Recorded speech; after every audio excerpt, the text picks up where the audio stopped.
Hey, good morning and welcome to the Smarketing Show. If it's morning, wherever you are, I got one of the number one guys I love in the industry because he geeks out on AI and marketing and sales and workflow automation like nobody else I know. That's why I love you, buddy. Keven Ellison, everybody, welcome him to the show. Thanks for joining us.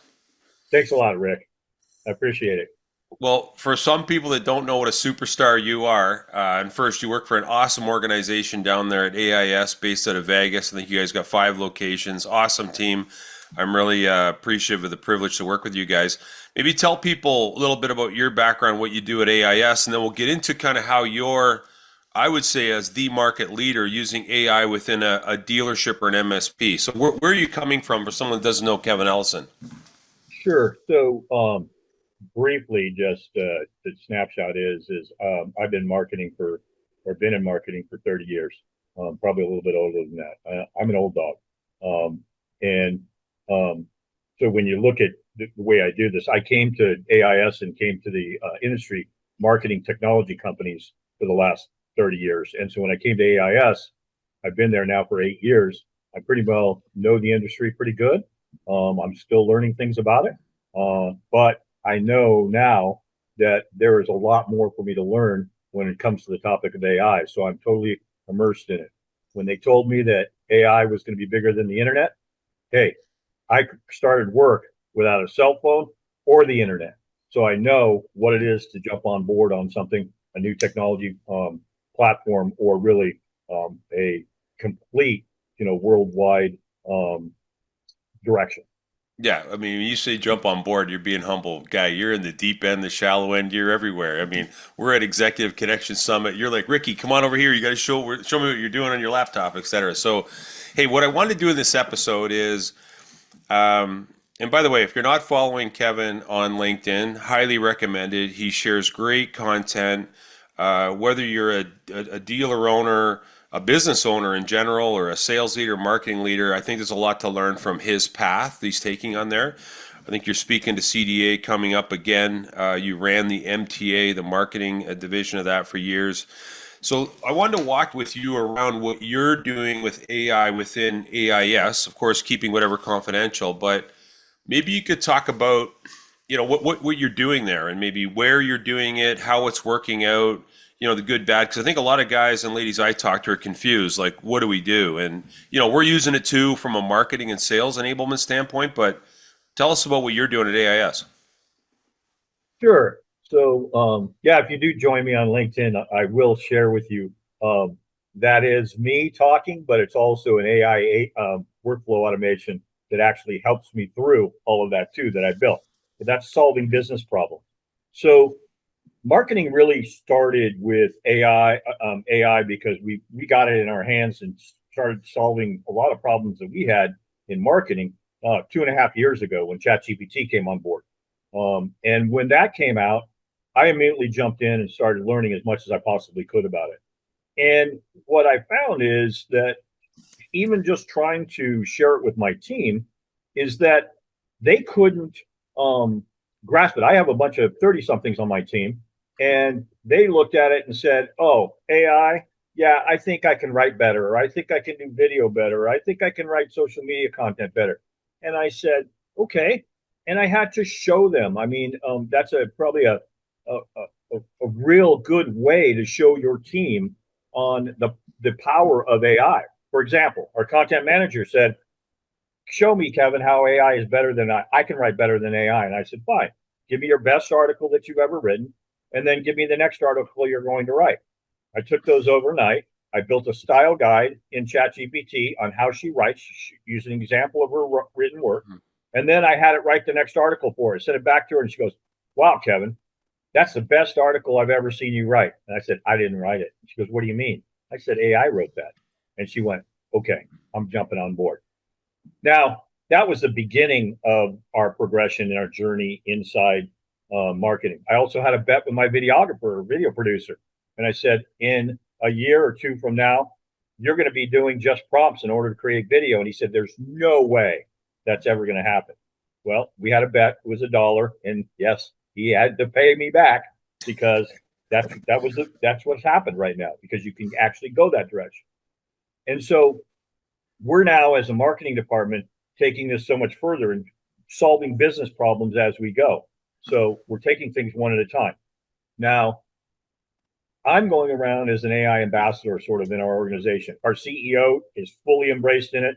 He actually, anyone comes into his office and says there's a problem, he said, hey, have you asked ChatGPT? That's a really good question to be asking our staff or managers or executives on how they are solving problems, because it's really great to have an AI tool that you get feedback. When I've been going around each of the departments, I set in times with them, and it's a struggle, because it's the same struggle that I had to face with my team to get them past it. Is they think either AI doesn't give them good results, or they think that AI is a toy, or they read things that are good and bad online, or they just don't know how to use it. Okay, so I think it really takes, you need to have somebody in your organization that takes the bull by the horns and actually is that ambassador that knows what they're doing when it comes to AI. Let me give you an example. So we all know how to prompt, right? Or we think we know how to prompt. Think we know. Think Rick, we know.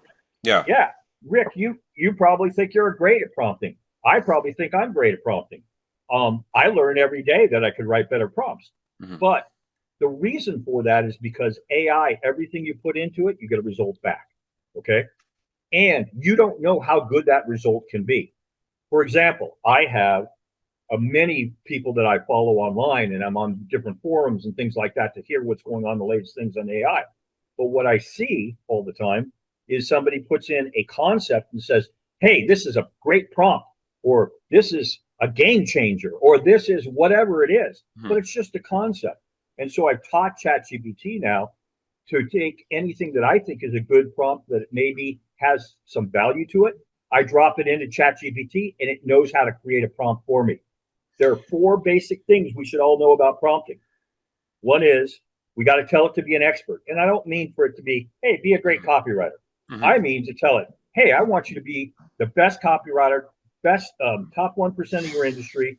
I want you to, that you've written for SaaS enterprise companies, that the last 3 articles that you wrote, or whatever that task is going to be, that you have 280% increase in following from that article or awareness. You need to really give it specificity, and that's what really will make it shine. The second thing is, hey, you need to tell it what kind of context. You wouldn't start a new employee at your company, Rick, tomorrow and say, hey, here's your laptop, go do your work, right? You need to give it all that context in order to do it. Third thing is you need to be able to provide it how you want the information. Give it an example, or say, I want it in a table, or I want it in a spreadsheet, or I want it in written form, or I want it to be written like a human. I want what tone it should be. All of those things need to be. And the fourth, probably the most important thing about prompting is to ask it to these words. Ask me any clarifying questions to ensure you complete this task with 100% accuracy. If you do that last point, if anything you didn't fall in the middle of those 2 or 3 points, it'll come back and ask you. Well, first, thank you for telling us that what you're posting on LinkedIn, by the way, before, it may not actually be you, because anyway, one it thing is me found, though. Right. Yeah, sure. Well, no, I edit it. I edit it. Listen, you guys are using AI for deepfake videos. You guys are all way out ahead, I think, in setting an example of what is possible for so many dealers. Hey, quick note on your prompting. Aaron Dick with us was speaking down at IT Nation, and a guy was explaining prompting, and he had people at the front of the room, and on the table, he had a loaf of bread, and he had peanut butter and jam, okay, in a jar. And he said he wanted the people to do exactly what he said, okay? And imagine you've never made a peanut butter and jam sandwich before. And he said, okay, I want you to grab a piece of bread or 2 pieces of bread. And the people went and they broke open the plastic, the bag that the bread's in, because he didn't give them the specific prompt. Okay, I want you to take the plastic tab out, open it. My point is, it was a disaster, the sandwich, because of exactly what you said. The prompting has to be specific, and I think a lot of people don't understand, to your point, prompting. And the last thing, just from our agency standpoint, I'm curious to this. Yeah. You got to have what they call a human in the loop. You can I think some people think, hey, we can push a button, pop out all this marketing stuff. Like, good luck. I mean, there's we haven't found the secret sauce yet to push button to away you go. But talk to us about, like, in marketing, would there be a list of things you guys are doing? So you're assisting, sounds like, in social content, video. I've seen some of your great people on video that I think you're using, some, Yeah. some, tools to Right. kind of. What are you doing in Yeah. So marketing? If there's a list of how you're using it. right. So okay. So we do it for writing content. All of our Yeah. content's written, but we had to create, like you're talking about, specificity. Yeah. That's a really good example that how you specific you have to be. So we've written out our content. We have a GPT that writes articles for us, but we don't stop there. And I'll go back to that in a second. We have our scripts are written for our video, right? But they're not just written for our video. We have Mhm. long prompts we put in that say, "Hey, this is what we're trying to get from the audience," or this is the reaction we want to get," or "This is the information we want to get across," in order to write a really good script. We then are using AI now in video production. We are having it build its own AI video that we can use in pieces. We are using our staff members. Here's another business problem we solved. It was hard to get a subject matter expert to sit down for a couple hours so we could ask them 10 or 12 questions in order to film them, right? Mhm. Because that's what Mhm. our customers want. They want Yeah. answers to questions out there, right? Yeah. But we couldn't spend the time with them because they needed to be out in the field. So what we did was we use HeyGen, and what we do is we create an avatar of them, and now we can create a whole video, and we can get them to say whatever we want, and we can get them to be that expert. Okay, and this is where it's going. Now on the design side, we use Midjourney, we use Nana Banana, which is really, it's a funny saying, but Nana Banana is actually Gemini, Google's Mhm. Gemini. We also Mhm. use Grok. We use those tools in order to create. Leonardo is another one. On the video side, we're not using Sora anymore.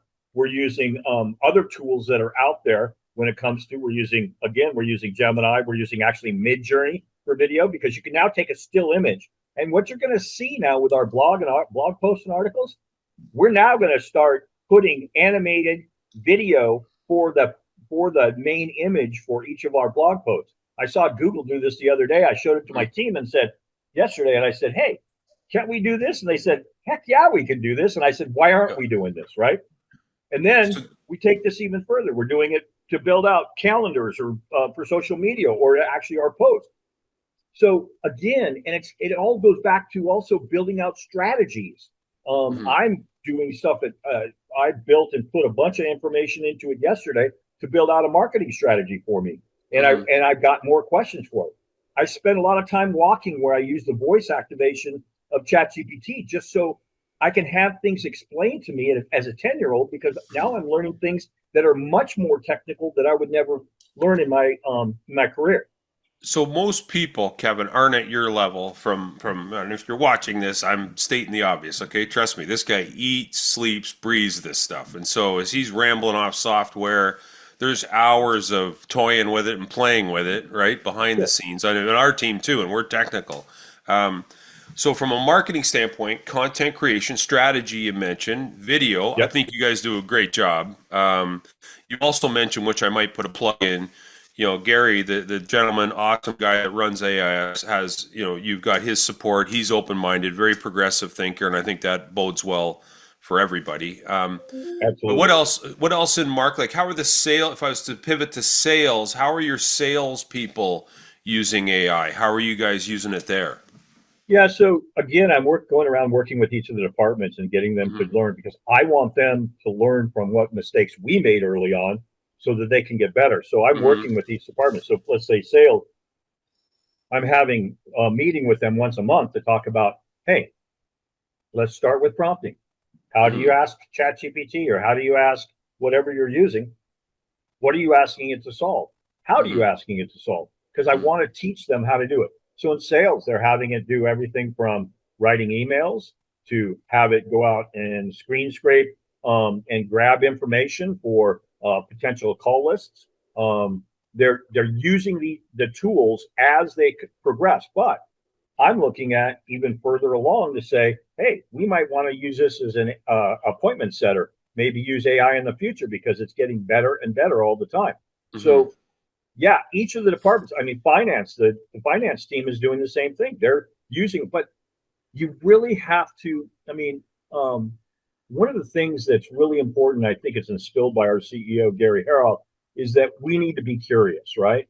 That's one of the most a great trait for any employee. Um, and so if we want to be curious, I have to teach things like, did you know that you could take ChatGPT, take a picture of the insides of your refrigerator, take a picture of your pantry, take a picture of your freezer, and then take a picture of your spice rack, and then say, hey, can you tell me what I could make for dinner tonight? Or can you tell me what I could make for a meal? And then it'll Now, tell you and give you a list based on those images. And then you could say, can you give me a recipe for it? And boom, it does that. Now, okay, let me hit that's you with this though. Let me hit you with this, okay? My wife's okay. the best. I got an Italian wife, and she's awesome cook. Now we take those ingredients, okay? They're in the pantry and in your fridge. I would argue that it's the human, okay, that assembles the ingredients beyond Sure. AI. I'm going back to human in the loop because I think some people they get tricked thinking, "Oh, Yeah. we don't need marketing or we don't need like No, we are not there yet." I mean, no, we're not there yet. You're okay, just absolutely right. just because a You're lot of absolutely right. people, you run marketing for one of the most recognized dealers in the country, and we just I know customers are saying, "Hey, can I do this? Can I do that?" Hey, you can do it, but there's a lot more mechanics. This is just an accelerator. So I just say the pantry and picture the fridge and all that stuff. The person in the middle is still, when we were at Executive Connection Summit years ago, a guy said AI is like it's like the paintbrush, but the painter is the human, and you need to, Yeah. I thought that was a good analogy, but No, and you're absolutely right. In fact, we're building out right now a complete uh, agentic AI of our content management for marketing right now. So I'm taking everything from when you're talking to us and know everything about AIS. So we build a creative brief like an agency like you would have done, right? mhm, So yeah, we have a GPT that builds that. Then it goes in and the agent then takes it. It builds a keyword strategy based on your products and services, what it learned from the creative brief. Then it goes from there. It builds a content calendar for the whole year. Then it takes that and then it starts writing articles for it. It also creates images for those articles, but it not only creates SEO articles that we need, but now it's AEO articles, which are articles that are picked up by the AI search tools, right? And mhm, then it puts them in folders. Now, that's a whole long process that we're building right now as an agentic AI. mhm, I talked to my team about this and I said, listen, you're not going to be managing people anymore. You're going to be managing machines. And I'm getting them in that mindset because the yeah, future is, and that, yes, or a couple of days ago, my content manager said to me, what am I going to do after you've got this AI agent that does my whole content management strategy? I said, your job is going to be, your first primary job is to keep that running and making yeah, sure that it doesn't break down. If it does, I want to know about it to help you fix it. Okay. The second thing I want you to do is improve on it. I want you to keep feeding it better and making it better, improving on it. Now you'll have more free time to do other things within marketing and writing more and generating more content for us. And then once we solve that problem here, I can now start using this as a revenue generator to sell this to our businesses. Because I think one of the mhm, greatest things that all of our dealers have, we have 2,500 customers, yeah, and our customers are having the same problems that our dealerships are having as businesses on trying to figure out this whole AI strategy.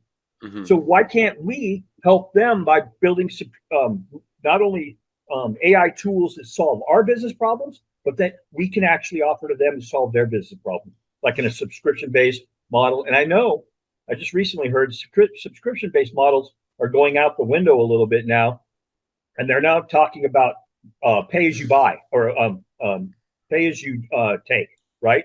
yeah. So that's going to be a new model, and I think that's probably what direction we'll end up with our AI tools. What about I mean, I love the way you think, and unfortunately, I don't think a lot of businesses, never mind just the dealer world, we participate in, have a catalyst like you that's pushing this thing, and you guys are going to benefit for sure because of it. What about service? We talked a little bit about marketing and the Sure. sales. On the sales side, we've got a client that will wash every email that goes out of their company, from customer service to sales, it washes it, make sure there's no typos, but it makes sure it communicates the way the company wants to communicate. Because you may do an email one way to respond to a question, I may do it another way. So they're basically using AI to wash all communications before it goes out. Very clever. That is a great idea. In fact, I don't think we're there yet in other departments yet. Now, Yeah. there's a number of ways that things can be done. Customer service, you could be using an AI voice agent to handle things Yep. when you're off hours. That would probably be a good start Yep. to use an AI tool. Then take it and use it. Then would be, hey, how can we use it to use it during business hours? Then on the service side, I think what we can really do is we could have all of our manuals for all of our office equipment or any of our hardware or software that's out there. We could have all of the manuals up there, and we've tested a few things with using GPTs, but I think they'll probably end up being agents where it accesses the database of all the manuals, and all they have to do on their phone is just tap into it and say, I got this error code. Now, Yep. typically a service person doesn't get that error code all the time. So there's a lot of error codes that they just can't remember what they need to do, and they need to know that process. But if, I know that the manufacturers provide us these knowledge bases and everything, but they're all sort of sporadic and they're not in one place. If we could Yeah. take all the manuals, put them in one place, and have all the technical documentation in one place where they Yeah. can just access it like this, it could Yeah. be a much more efficient process. 100%. Hey, so you've been at this a while. I know we've been talking AI for years. If there was one warning flag you were going to wave and say, hey, beware of this, as people, because I still think people are in their infancy mode of really using AI to turn a crank on something, but you've been banged up a bit, had great success. What would you say would be a warning flag? I'd say there's probably a couple of them in there, and I think you Hmm. brought one of them up, and that's the human needs to be stay in the process, right? Hmm. We definitely need to make sure because yeah, AI tools they do hallucinate, but they don't do it if you know how to use them right, Hmm. right? I Hmm. mean, I teach AI not to hallucinate. I said if you don't know the answer to something, I want you to say I don't know. Okay, Hmm. that's really rare because people just don't do that or know to do that, right?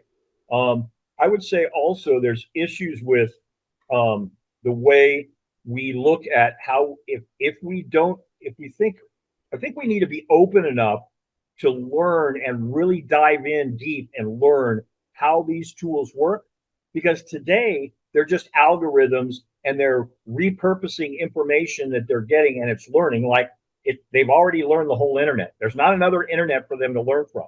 So now it's going to be learning more from us. So I think we have to be careful on what information we're putting in, and we also have to be careful on that information that we're getting back out. Hmm. So I learn every day that I'm very humbled by it because of how it can teach me. But today, information like CEO tells us, tells us all the time, information is free and learning is free today, and Hmm. that's something that we need to embrace. And Yeah. but we have to be careful and make sure we have guardrails on it because again, it may have a good idea that's come up, but it could be outside our brand or Hmm. outside our guardrails of something that we want to do. So we Hmm. just have to be careful. And I'd say use all the tools that are out there and then decide. I'm not saying use the tools I mean, there's thousands of tools that companies that are building on top of AI platforms, Hmm. but I'm really a proponent of using the root tool, like using the Chat GPTs, the Geminis, the Claudes, the Yeah. Manus, even, and I'm not feared. Now, one other thing you have to be really careful about is making sure you don't put any of your private information in there. Like if I'm putting in spreadsheet data and I do this all the time, what I do is I take all the customer information out of it and I go customer one, customer two, customer three, customer four, take out all their address information and all of that. But I know I can put it back into my spreadsheet when I'm done, but I take it and make it anonymous data. So I do that in order to do that so that I don't have to take it and have it as a private node. So it's crazy, and this came up at a CDA meeting I had the opportunity to speak at a while ago. No, very few dealers have a AI policy Oh, in terms yes. of the untrained. We talk about cybersecurity in this space about humans being the biggest problem. Well, it's the Yep. same vulnerability gap. One thing, have you ever tried, just an idea here, you know, a lot of people have these email lists, but they're not segmented in terms of, you know, healthcare. Have you ever Yep. spun a list through for email segmentation? Absolutely. You can do it. I mean, it's endless Uh, what you can do with AI Yeah, because there's so many millions or billions of people that are using yeah, AI yeah. that they're using it and testing it and doing it in different ways. The other thing that I would say that I recommend if you really want to or get your Hmm. AI ambassador going, Hmm. have them follow some experts. I Yeah, follow about yeah. it used to be about 5 or 6. Now I've got about 12 or 13 that I follow now. Hmm. And I Hmm. follow them because they explain things to me. And when I don't know what they're talking about, I Hmm. just go ask Chat GPTs or the Geminis or the Claudes to say, Yeah, hey, can you put this back in terms that I can understand? And yeah. that's how I learn. You know, it's confusing for people, and I can't emphasize enough the time I'm sure you've put into it. I know our team has. Every day we have AI tip of the day. Our team every day we go across each person on the team says, "Hey, I saw this, I found this." And you've probably never driven to Florida because you live in Vegas, but when you go to Florida, for those of us that have, once you hit a certain spot on 95, you start to see all these signs, and you're just overwhelmed with signs. You know, the alligator, this, the whatever. And I would say that that's synonymous with what we're seeing as an agency with all these AI tools coming out, right? There's so many Yes. options, and how do you navigate? And I think that's why AIS is lucky to have a guy like you that's, you know, can prioritize the A, Bs, and Cs. And, you know, we're trying to do that obviously for our customers as an agency, but Sure. so much potential. And, buddy, I want to thank you so much for sharing what you guys are doing at AIS today. You got such great people down there, and they're lucky to have a great guy like you as well on the team. So, And if there's anybody that's out there that wants to learn more about this, I'm an open book. If you want to contact me through LinkedIn, and you want to have a short call and talk about, what direction you're going, I'm glad to do that because really everyone should be taking advantage of this business opportunity now because the window will be closing and it'll be the ones the haves and the have-nots, but it's not closing now. It's really we're still in a discovery phase with oh, AI right now. I asked a guy who's a PhD in AI. I said, if AI was a human, how old would it be? How old do you think he said? Well, probably the last thing I heard depends on which platform you're talking about, but I'd say it's probably In general. maybe an early teen. Yeah, early teen. He said like 9 or 10 years old. So, Okay. you know, for those of us that are, you know, thinking it's passed us by, we are still very early. And hey, for Yeah. those watching today, I encourage you, as I said earlier, follow Keven on LinkedIn. He's a great source for me as well of what's out there. You're a great set of headlights for me to see, you know, what's working. And you're so transparent about sometimes when the odd thing doesn't work. I love it, buddy. Anyway, thanks so much for joining us today on the Smarketing Show, bud. Thanks, Rick. Thank you. Thanks for letting me share my story.